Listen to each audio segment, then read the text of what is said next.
Sudah berulang-ulang kali juga saya mengatakan bahwa kasus hukum ini adalah kasus hukum di jalur kasus hukum pidana dan kasus hukum KPK. Sehingga coba atas dasar apa kalau Pak Jokowi itu mengatakan bahwa kasus hukum ini dipinjam dulu? Ya, gimana maksudnya coba? Karena keterlibatan dari pihak Pak Jokowi dan keterlibatan dari pihak Ibu Jokowi juga berkali-kali sudah saya tegur dengan tegas dan sudah saya larang dengan keras bahwa pihak Pak Jokowi dan pihak Ibu Jokowi itu sudah tidak bisa lagi menangani adanya proses kasus hukum pidana ini dan sudah tidak bisa lagi melakukan tuntutan-tuntutan hukum secara sembunyi-sembunyi dari saya saja, sekalipun itu juga dilakukan di depan saya. Kenapa begitu? Karena keterlibatan pihak Pak Jokowi dan keterlibatan pihak Ibu Jokowi itu sebagai pelaku kejahatan juga, sebagai oknum-oknumnya juga. Karena kasus hukum ini juga sudah berangsur-angsur selama 5 tahun, ya. Kalau lagi-lagi kalian mengatakan bahwa kalian itu sebagai pihak korbannya, ya. Kenapa kok kalian sebagai pihak korbannya kok cuma ngaku-ngaku terus begitu di belakang saya dan secara sembunyi-sembunyi dari saya saja? Dari dulu keterlibatan Ibu Endria Tampu Bolon itu juga begitu. Buat kuhab dibikin sendiri, ditulis sendiri terhadap saya dan ngaku-ngakunya sebagai pihak korban. Buat kuhab yang difitnah-fitnah, dituduh-tuduhkan kepada saya begitu terus, ngaku-ngaku sebagai pihak korban. Kemudian Ibu Jokowi juga begitu, ngaku-ngaku sebagai pihak korban. Dan terus lagi Ibu Anita juga begitu, cuma ngaku-ngaku sebagai pihak korban. Kemudian Mbak Nikita Mirzani juga begitu, ngaku-ngaku sebagai pihak korban dengan ngarang-ngarang, dengan buat-buat kuhab yang dibikin sendiri, begitu terus-menerus.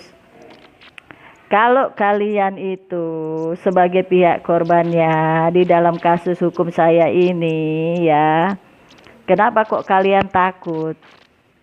Dan kenapa kok kalian pengecut? Kenapa lagi-lagi itu terjadi cuma di belakang saya saja? Dan itu kalian lakukan lagi-lagi secara sembunyi-sembunyi di belakang saya saja begitu terus-menerus. Bahkan, ya,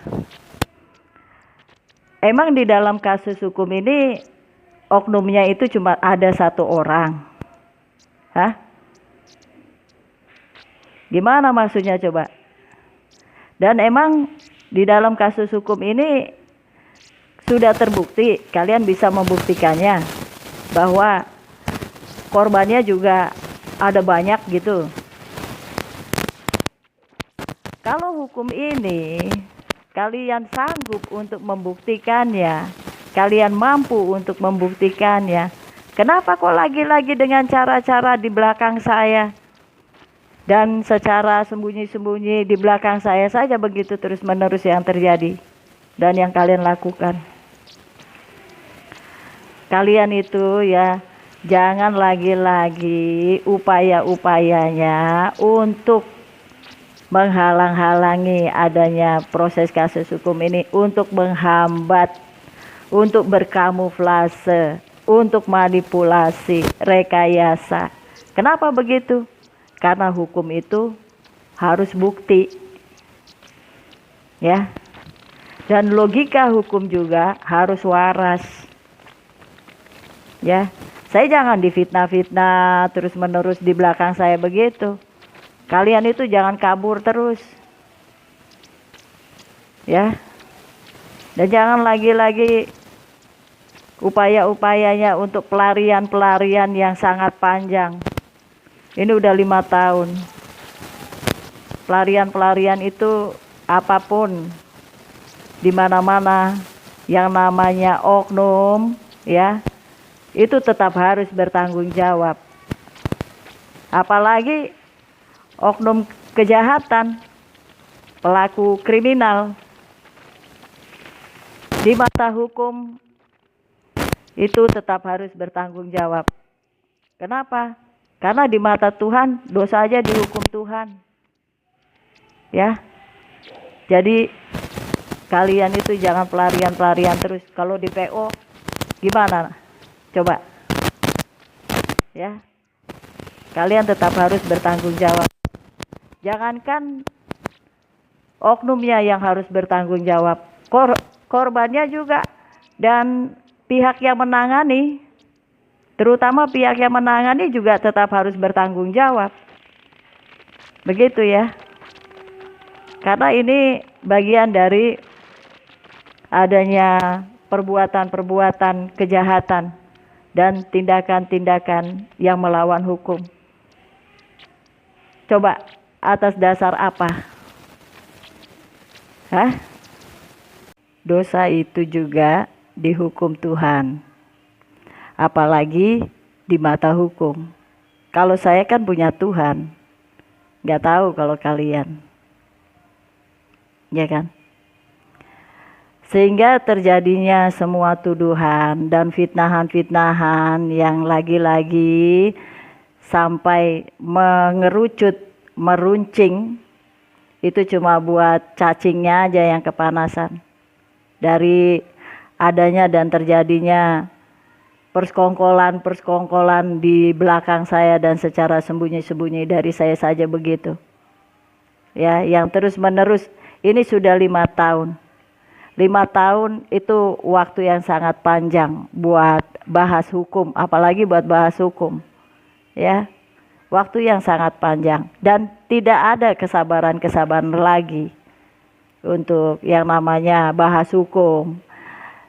Karena proses hukum di dalam kasus hukum pidana ini tetap harus dilakukan. Dengan semua tindakan-tindakan hukum buat bagi para kinerja pihak kepolisian yang menangani dan pihak lawyers tentunya juga yang menangani, sehingga di dalam kasus hukum pidana dan kasus hukum KPK yang saya alami ini besar, sangat besar harapan saya, karena sejauh ini coba mana tanggung jawab kalian sebagai pihak-pihak oknum dan pihak yang menanganinya juga. Saya juga mengkonfirmasi dengan adanya keterlibatan yang lagi-lagi terjadi di belakang saya. Semakin banyaknya tumpukan-tumpukan oknum-oknum yang melebar begitu.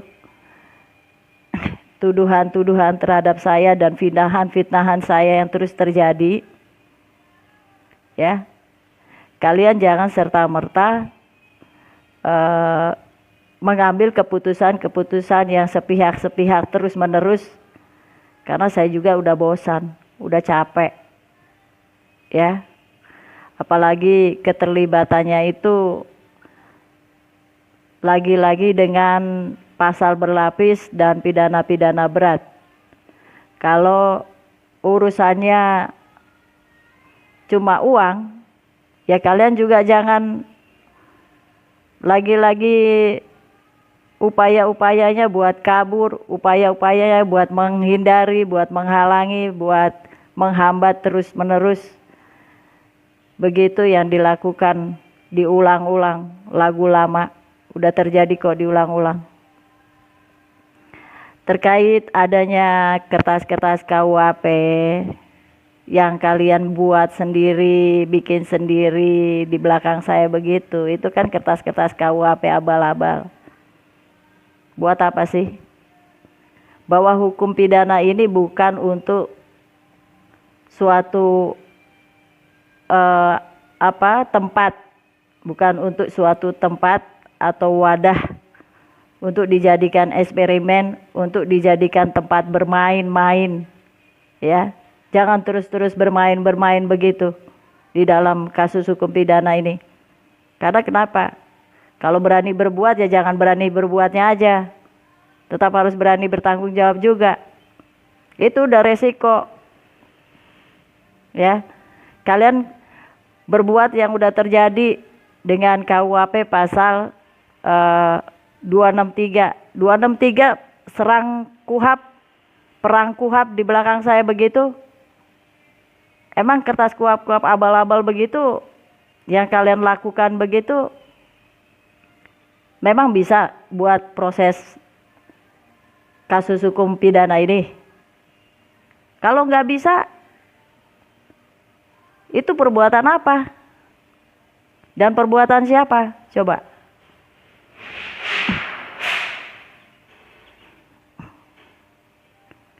Ada persekongkolan juga ya. Ini diingat melalui pihak koridornya Pak Jokowi dan melalui pihak koridornya Ibu Jokowi. Jangan terus-terus menerus di belakang saya. Lagi-lagi upaya-upayanya untuk menghalang-halangi dan menghambat adanya proses kasus hukum ini. Ya.